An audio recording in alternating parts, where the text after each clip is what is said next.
Hi guys, welcome to our new video. ഇന്ന് ഞങ്ങൾ വന്നേക്കുന്നത് കന്യാകുമാരിയിലെ അവർ ലേഡി ഓഫ് റാൻസം ദേവാലയത്തിലോട്ടാണ്. മനോഹരമായി യൂറോപ്യൻ വാസ്തുവിദ്യ പ്രകാരം ചെയ്തിരിക്കുന്ന ഒരു പ്രധാന കത്തോലിക്ക ദേവാലയമാണ് ഇത്. ഇവിടെ അത്ഭുത മാതാവിന്റെ വിഗ്രഹവും സ്വർണ്ണ അൾത്താരയും ഉണ്ട്. ഈ ദേവാലയം കടലിനടുത്തായാണ് സ്ഥിതി ചെയ്യുന്നത്. ഇതിന്റെ ഭംഗിയും ശാന്തതയും കാരണം വിശ്വാസികൾക്കും സന്ദർശകർക്കും ഒരുപോലെ പ്രിയപ്പെട്ട സ്ഥലമാണിവിടം. ഇവിടുത്തെ പ്രധാന ആകർഷണങ്ങളിലൊന്ന് അത്ഭുത മാതാവിന്റെ വിഗ്രഹം തന്നെയാണ്.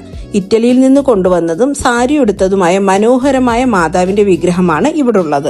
ഞങ്ങൾ കന്യാകുമാരി യാത്രയ്ക്കിടയിൽ അവിചാരിതമായാണ് ഇവിടെ എത്തിയത്.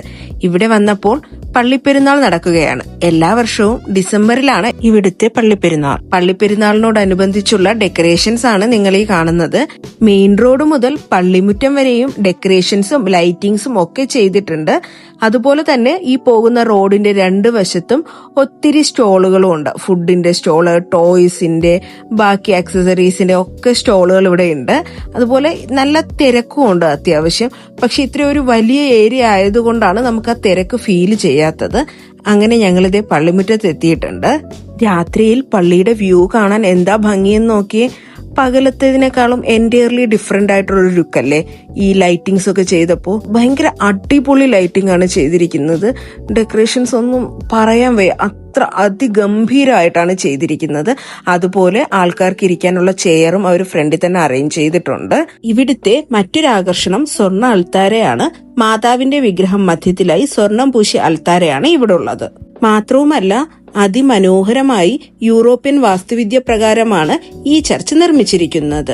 അതുകൂടാതെ മനോഹരമായ വളരെ പുരാതനമായ ഈ ചർച്ച് 15-ാം നൂറ്റാണ്ടിലോ 1700 കൂടെയോ നിർമ്മിച്ചതാണെന്ന് കരുതപ്പെടുന്നു. വർണ്ണച്ചിൽ ജനലുകളും ഇവിടുത്തെ പ്രത്യേകതയാണ്. മാതാവിന്റെ കിരീടധാരണം ചിത്രീകരിക്കുന്ന മരശില്പങ്ങളും മറ്റു വിശുദ്ധരുടെ രൂപങ്ങളും ഇവിടെ കാണാം. 1914 ഇതിനെ പുനർനിർമ്മിക്കുകയും ചെയ്തു.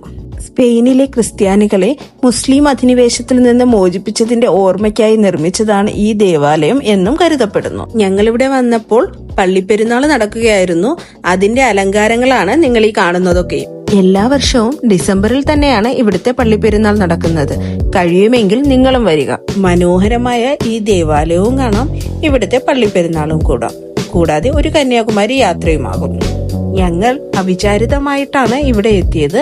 ഞങ്ങളുടെ കന്യാകുമാരി യാത്രയ്ക്കിടയിലെ ചുമ്മാ ഉള്ള കറക്കത്തിനിടയ്ക്കാണ് ഈ പള്ളി ഞങ്ങളുടെ ശ്രദ്ധയിൽപ്പെട്ടത്. വരാതിരുന്നെങ്കിൽ വലിയ നഷ്ടമായി പോയേനെ എന്ന് തോന്നിയ ഒരു പള്ളി തന്നെയായിരുന്നു ഇത്. അപ്പോൾ ശരി, thanks for watching. Bye bye.